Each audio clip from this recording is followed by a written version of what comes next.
पूर्व सांसद राधे मोहन सिंह गाजीपुर की राजनीति में जाना पहचाना नाम।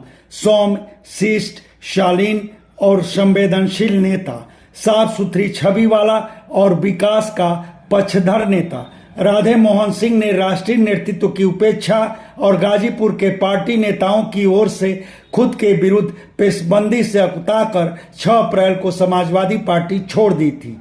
राजनीति में राधे मोहन सिंह का सफर करीब 3 दशक पुराना है।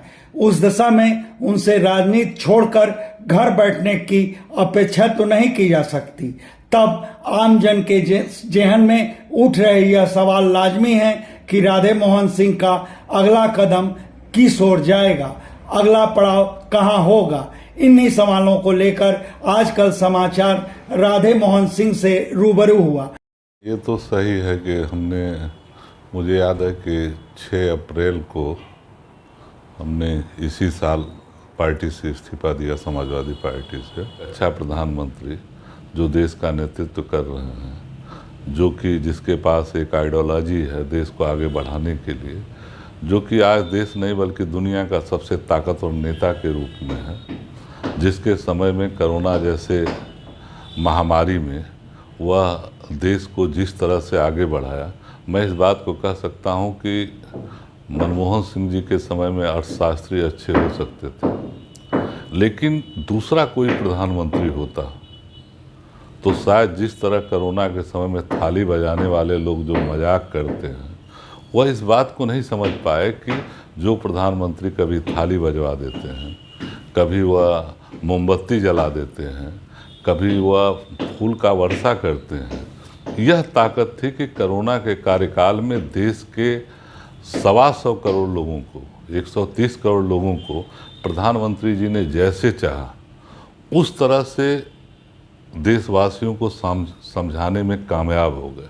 अगर ऐसा नेतृत्व अगर हमें न मिला होता देश के अंदर, तो शायद कोरोना की महामारी, हमारी जो अशिक्षा है, हमारी जो कमजोरी है, बहुत सारे धर्म के लोग थे जो कोरोना को मानने के लिए तैयार नहीं थे, उनको भी प्रधानमंत्री जी ने बिल्कुल उस लाइन पर लेकर आए कि यह वैक्सीन जरूरी है। करिश्माई नेतृत्व कोरोना के कार्यकाल में जो मोदी जी ने प्रस्तुत किया, वो अपने आप में एक बड़ा था। जो है मुझे इस बात की फ़ख्र होगा कि आज भारतीय जनता पार्टी देश नहीं बल्कि दुनिया की सबसे बड़ी पार्टी है, जिसका करिश्माई नेतृत्व है, और जिस उत्तर प्रदेश के मुख्यमंत्री योगी आदित्यनाथ जी खुद में एक ऐसी शख्सियत है, जिन लोगों ने उत्तराखंड में उनके परिवार को देखा होगा, उनके घर के जो फोटो आए, विजुअल आए, जिस तरह से अपने घर की तरफ गए, क्या आज की तारीख में, आज का यह तारीख जो है, जो उस दिन हम लोग देख रहे थे, वह शायद इस बात का गवाह होगा कि जो आदमी एक मुख्यमंत्री के पद पर रहते हुए पहली बार नहीं दूसरी बार मुख्यमंत्री होने के बाद जिस तरह अपने गांव के पगडंडी पर अपने जिस तरह से परिवार से मिले और जिस तरह परिवार के लोगों से मुलाकात हुई, उससे इस देश का हर नागरिकों को इस बात का फख्र होगा कि हमारे देश के अंदर कोई ऐसा भी संत है जिसका आचरण निश्चित रूप से अनुकरणीय है,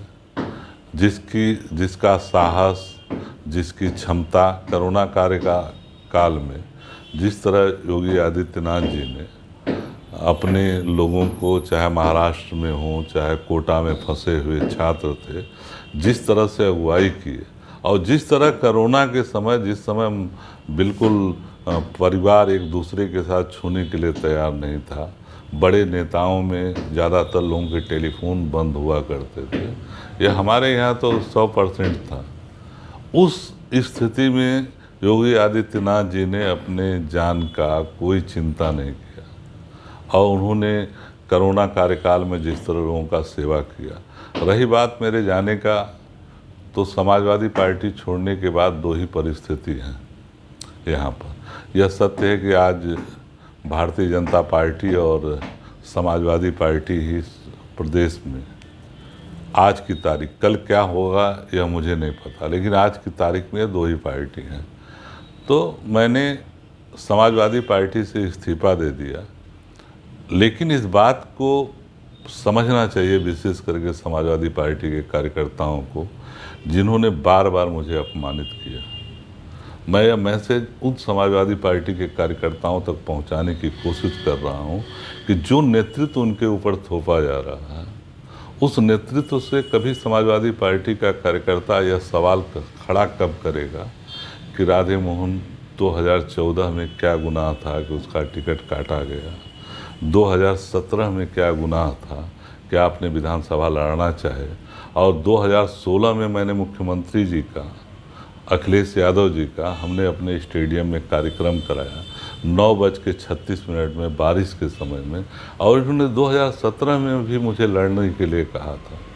2019 आया, सपा बसपा गठबंधन में उस सीट को आपने अफजाल के लिए मांगा था। यह मैं आप एक रहस्योद्घाटन मैं कर रहा हूँ कि सीट को उन्होंने बहन जी ने नहीं लिया था, बल्कि अखिलेश यादव जी देना चाहते थे कि अफजाल गाजीपुर में रहे। अफजाल उनकी पसंद है, मुख्तार उनकी पसंद है, इसमें कोई दो राय नहीं है कि यह पसंद के लोग हैं, जिनको वह चाहते थे कि यह समाजवादी पार्टी के लिए बिल्कुल बेकल थे जो है। और वही हुआ कि 2019 में आपने टिकट काटा, 2022 में आपने कहा था कि 2019 में वायदा आपने किया था कि 2022 में लड़ाएंगे।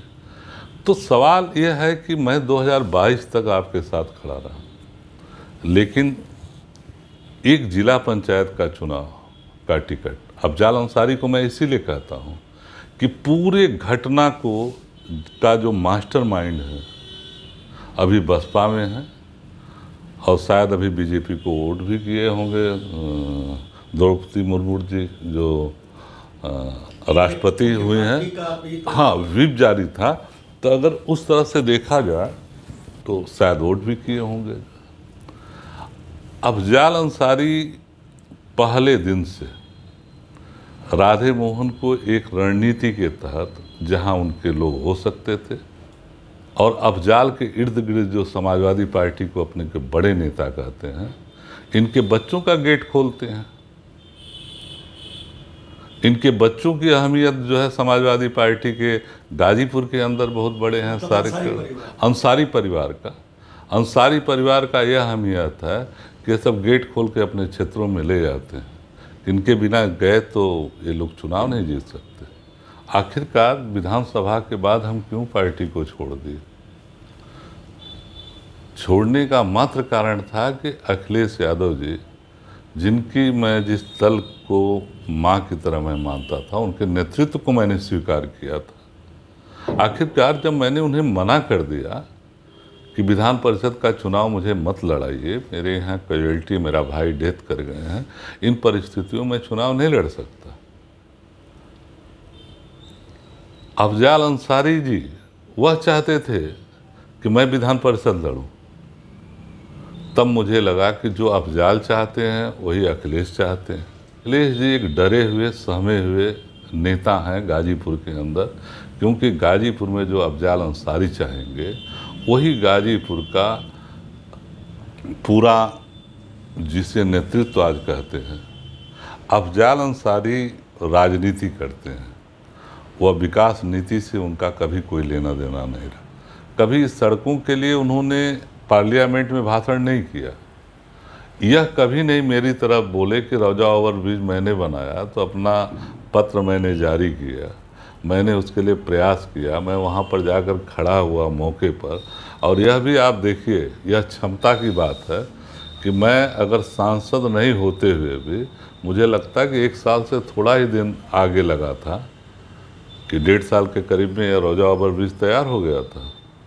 तो यह तो हम सब का दुर्भाग्य है कि हमने एक ऐसे पार्लियामेंट मेंबर को चुना जो कि सिर्फ और सिर्फ कुछ समय के बाद कुछ ऐसे विवादित भाषणों को देना कि मैं मुख्यमंत्री से भीख मंगवा दूंगा, किसी को और कहना कि अधिकारियों को ये कहना कि हमको आपका हिसाब किताब कर लेंगे, ये कहना जो है कि भारतीय जनता पार्टी सांप्रदायिक हो गई है, यह कहना आपका जो है कि बीजेपी में कोई तो मिला जुला कर यह तो सिर्फ आप अपनी बात कर रहे हैं।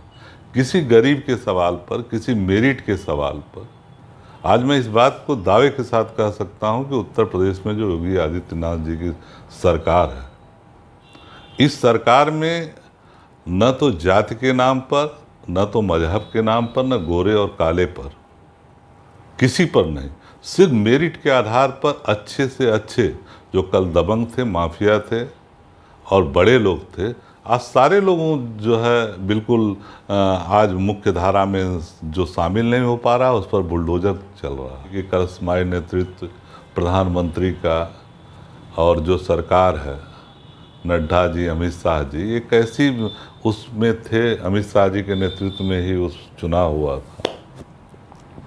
तो यह एक ऐसा नेतृत्व था जो है कि गाजीपुर में मुझे लगता है कि यह गाजीपुर के लोगों का दुर्भाग्य था कि समाजवादी पार्टी 7 सीट जीत गई। और वह दुर्भाग्य उस दिन से ज़्यादा वह दुर्भाग्य आज दिखाई दे रहा है कि डेवलपमेंट के नाम पर, विकास के नाम पर कोई विजन नहीं है।